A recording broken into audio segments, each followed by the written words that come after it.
Minute is rated R. The Rocky Horror Picture Show is also rated R. We're going to spend this time discussing the movie in gory detail, and along the road we will talk about some adult content and use some of our favorite swear words. Rotekari, bole, kar, tekifsha motre. Consider yourselves warned. Welcome to Rocky Horror Minute, the podcast where we discuss the Rocky Horror Picture Show 1 minute at a time in excruciating detail. I am one of your hosts, Kelly. And I'm your other host, Leandra. Sassy Leandra. And today we're discussing Today we're discussing minute 15 of the movie. Leandra, why don't you take us through what happened in this minute? All right, this is a pretty exciting minute. It begins with Janet running behind Brad, trailing slightly and weaving a little bit. They stop at an ornate black gate with a sign that says "Enter at your own risk." And Brad walks through the gate and behind the sign first. And then Janet gets distracted by the sign, gets past there, following Brad. She runs into a tree, and then she begins to sing. The lyrics are, and I will not sing it because Sing it it. is, no thanks. Okay. In the velvet darkness of the blackest night, burning bright, there's a guiding star, no matter what or who you are. And then the last thing we see is Janet coming over to Brad, who's looking hopefully into the distance, completely soaked. And then he turns to smile at Janet. He turns back to look back to this beacon into the distance, and Janet smiles as well. That's really beautiful, Leandra. Thank you. That is actually a really good characterization minute for Janet, though, because, I mean, it's something that I noted when I first started playing her. For the first verse of this song, she looks like bewildered and scared, but when she reaches Brad is when she starts smiling, and she smiles for the rest of the song. Yeah, this is really a turning point for them. Yeah, well, I mean, it starts off scared, but it gets hopeful when she reaches him, I guess, and they start singing about there being a light. Sorry for spoilers for the next minute. What? I know. Just a note about her walking into that tree branch. That was like face first, walking straight forward into the tree branch. I only know one person who would possibly do that, and it's the other host of this podcast that you're listening to right now. Yeah, I actually wrote in my notes, maybe this is why I play Janet. Yeah. It really is the kind of thing I would do. This is also something that you really noticed. We've talked a bit in the past about the difference between the soundtrack you would have heard if you own the movie's soundtrack and what's actually in the movie. At least to me, this song is where I notice those differences the most. The vocals sound really different between the two. I mean, they're different, like, recordings. They are. Yeah. When I was re-listening to this, my reaction was literally to go, I forgot we're listening to the version with the remastered music. And if you don't know the differences in the normal, in the appropriate, in the good version of the music, Janet says, "Of the blackest night," only better. But in the remastered version, she goes, "Of the blackest night," and I hate that. It's a minor thing, but I hate it, and I like things that don't suck. It was something really hard for me to get used to playing Janet, because I was so used to the CD that I had growing up, and then whatever format I listened to that on, but never the movie version. I mean, comparatively, I've heard that probably 1/100th of the times I've heard the recorded, like, soundtrack version. I don't know why they wouldn't use the same version that's in the movie for the soundtrack. That's really irritating. Well, they re-released supposedly new and improved audio versions of the film, and the music is is a little bit cleaner. It's Yeah. different, and as we know, different is bad and wrong, and we hates it. We Yes. hates it like Yes. the hobbitses. Yes. But I So, mean, there are people like have circulated, and this is of questionable legality, but there are, you can get your hands on versions of the music that are the movie versions for you to practice to if you're a shadowcaster. Of course, you can just practice with the movie, but like sometimes you just need an audio file to listen to a bunch of times. Anyway, those exist. You can probably reach out to me if you need those. But again, it's it's a strange. I can't think of any other movie where they did this that was like a musical where the version that you would listen to on the soundtrack would be so drastically different from what you would actually hear in the film, you know? yeah. Speaking of segues, it's at this point that we get a really nice and pretty steady view of Janet's outfit while she's singing. She's right in the middle of the screen, and you see that she's got a pink dress with a pink gingham Peter Pan collar. On that pink dress, she has flower buttons down the front and a slightly oversized white sweater.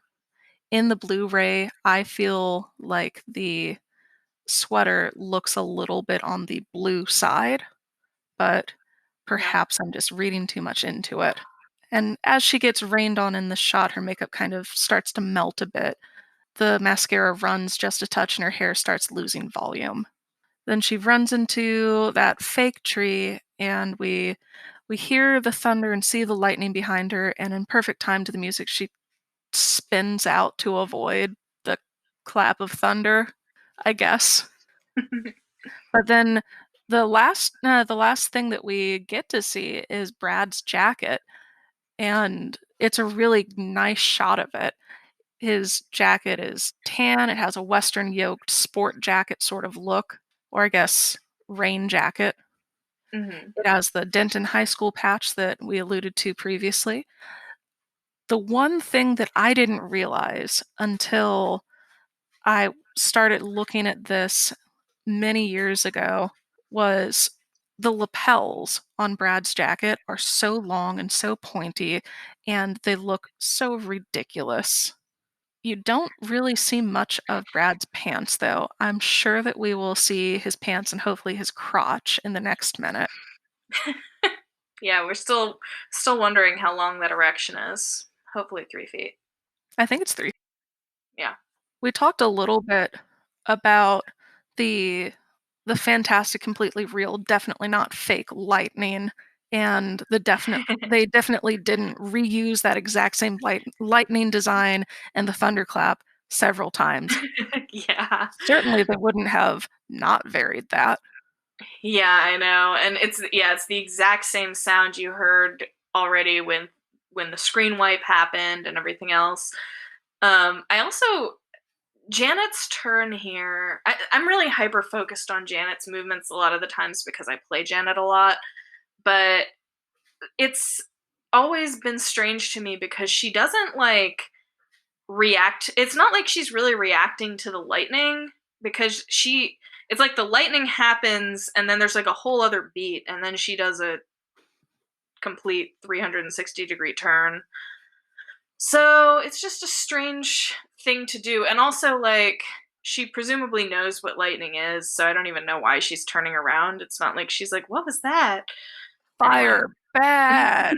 Yeah, I know. She's like, oh, who was that? Oh, never mind. Anyway, Perry so Bedden, is that you? yeah, exactly. God, Perry Bedden. I hope he someday hears this and how often we refer to him as a like feral serial killer in the woods. I hope that he appreciates it. I think Perry Bedden is fantastic. Oh yeah. Well, he thanked you in one of his books, didn't he? Yes, I am thanked in his autobiography. Yeah. It might or And why might is not that, be Leandra? it might or might not be that I referenced the term cock docking in front of him, and that might have been a new term that Mr. Bedden had heard. Yeah. But I It's mean, that's true, an important thing to know about.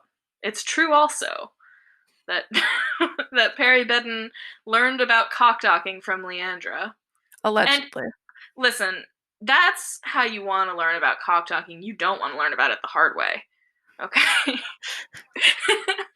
I know at least one person named Oscar who begs to differ.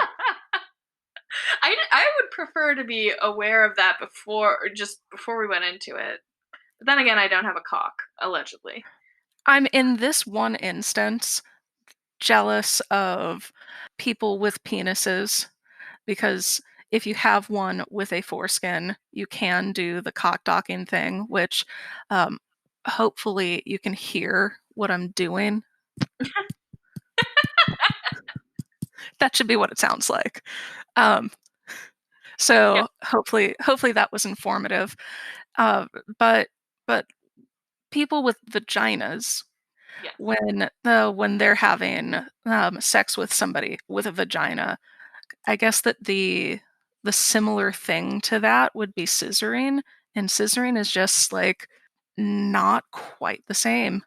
Yeah, and Leandra and I have tried it like 100 times, Yeah, and but it's don't just worry, we never. use protection. We're safety scissors. Dumbass. Okay, but yeah, seriously, Perry Bedden, you're welcome for both teaching you about cockdocking and calling you a serial killer like a lot of times. I just hope that this gets you higher up in the Google search. Yeah. So yeah, that's what I had about the actual minute. Do you have any other notes? I have a couple of other things just to scroll through. The first thing that I noticed, like right at the beginning of this minute, is actually Janet's shiny white patent leather pumps. I feel really strongly that if I were walking around in the woods in the rain, that would not be in my top 10 types of shoes to wear. And she's also wearing pantyhose, and you can tell that because her legs are very matte. Yeah. And then just talking about the gate, it's super ornate. It's wrought iron, although to be honest, I think it's actually painted aluminum or something, seeing as wrought iron looks like a kind of grainy wood due to the impurities and inclusions in the slag. I was giving you a moment to make fun of the word slag. No, no. I mean, I it's used against me so often that I'm just used to it by now. That's fair. I'm in fact the one that does that. Not really. I would never call you a slag to your face. Yeah, okay. And then the sign itself is hilarious. It's just a piece of Luon painted to look like super weathered wood. It's not even pretending to be real. The lettering is through and between the cracks in the boards. It looks like a fantastic play set piece Yeah. in this movie. The verisimilitude is perhaps not there.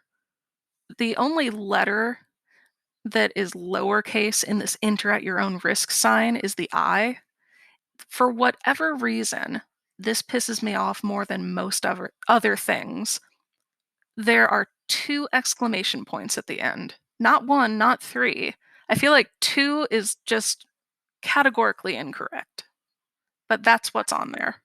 I've looked at this sign many times and just gone like, why? Who would do this? Why would you do this? The Yeah. kerning on it isn't fantastic. And then I realize I'm scrutinizing a prop, or I guess more accurately, a set piece from a movie that is not well known for its attention to detail. And then I realize that I've wasted my life.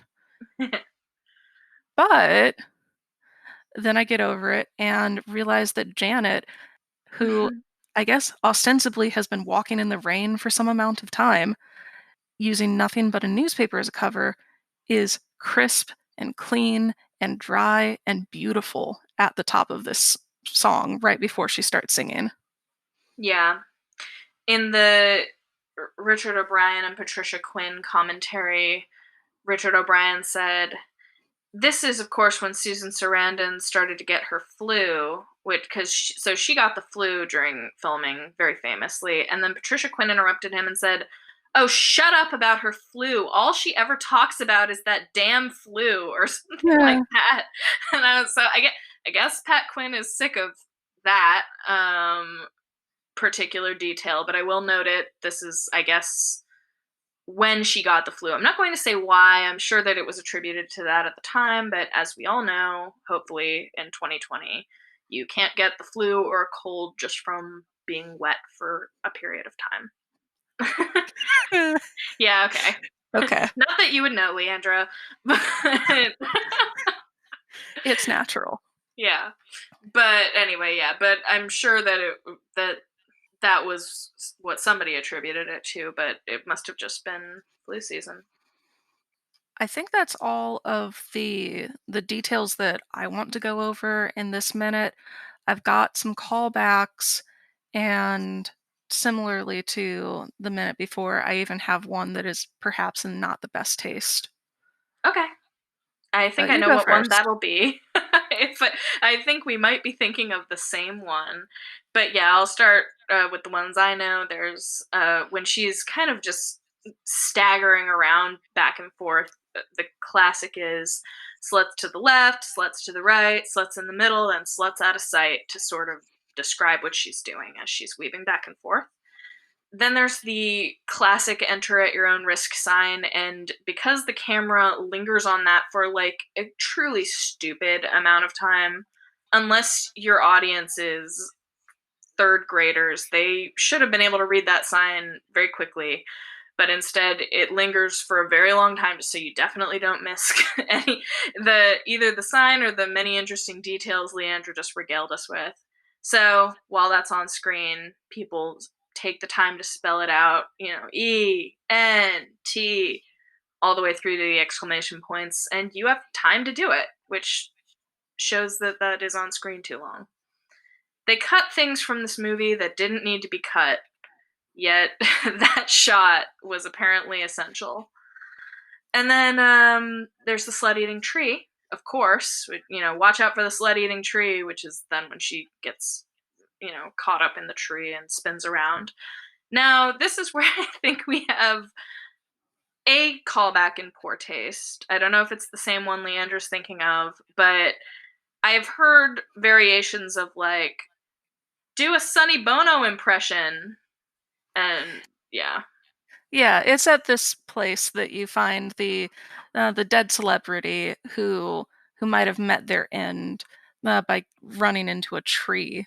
And Sonny Bono, for me, is the quintessential one for that.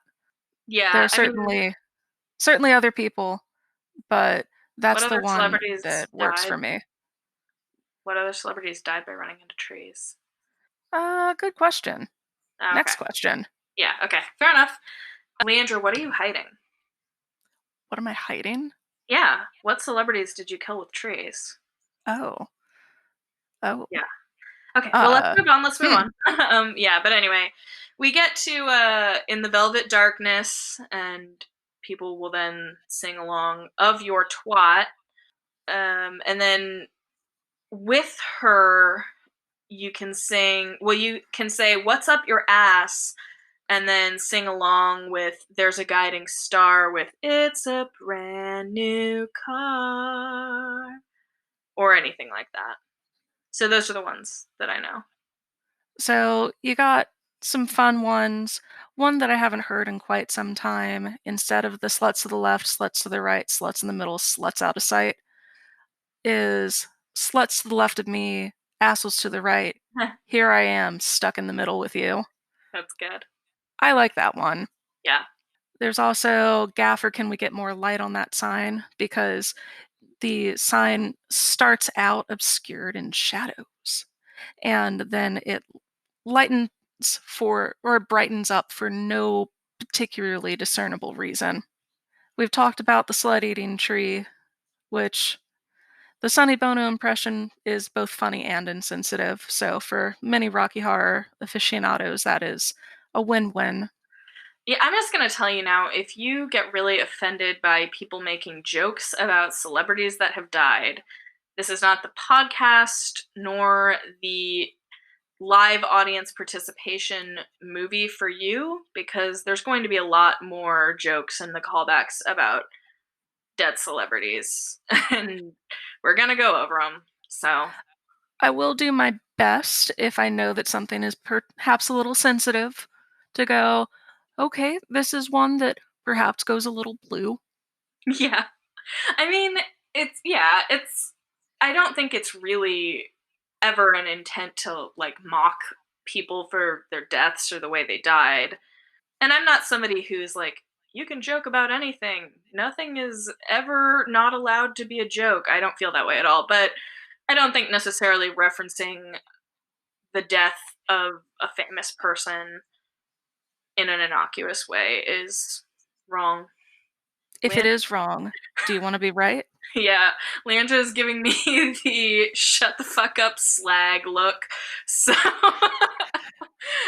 That's maybe just my I'm wrong. face. But yeah, there's a lot of callbacks around celebrity deaths, and that's just part of the culture. Sometimes it be Yeah, that way. yeah. But there is one piece of the callback sequence when Janet begins to sing that I think you have omitted. And that Okay. is, would you like me no matter what or who I are? Oh yeah, I actually always hear that one. I've never liked it, but here we are. It's fun though. But so But yeah, that's you really say that, and then she answers, "No matter what or who you are." don't worry, Dan's gonna auto tune that. I would love that sounding like T Pain.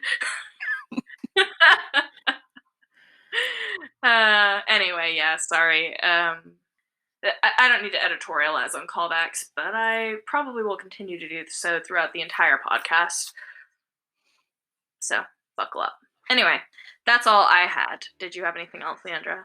I believe that's all I had. So let's go ahead and wrap this one up the same way that we do every time with now. Now, You you don't don't have to have to go go home, home, but you so you can't can stay stay here, so here. get the fuck out. Yeah, get the fuck out. Uh, Hey.